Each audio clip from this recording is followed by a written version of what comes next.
L'énergie est un sujet essentiel, c'est notre quotidien. Et comme d'habitude, les socialistes s'attaquent à ce qui marche bien. Qu'est-ce qui marche bien en France? Il y a beaucoup de dossiers, dont l'électricité. Nous avons, grâce à un effort sans précédent, qui fait d'ailleurs l'envie de beaucoup de pays, réussi à ce que notre électricité soit moins chère que dans d'autres pays, que nos concurrents en particulier, et que nous ayons une sécurité d'approvisionnement grâce au nucléaire. Presque 80% de notre électricité vient du nucléaire. Eh bien, pour les socialistes, ça ne va pas. Il faut faire autre chose. Et sous la pression des écologistes, qu'est-ce qu'ils ont décidé? Tout simplement d'arrêter tranquillement, au fur et à mesure que cela se présente, les centrales nucléaires.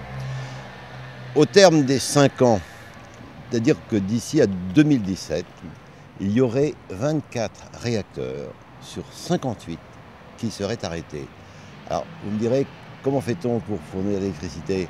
Eh bien, on remplace le nucléaire par le gaz, le charbon, le pétrole, avec des coûts exorbitants. 7 milliards d'euros en plus pour la France.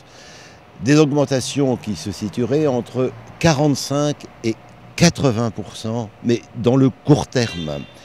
400 000 emplois seraient menacés par les décisions des socialistes, alors que Nicolas Sarkozy a le courage de dire très clairement, oui, nous allons continuer la politique nucléaire qui fait finalement l'indépendance de la France et qui est quand même plus économique.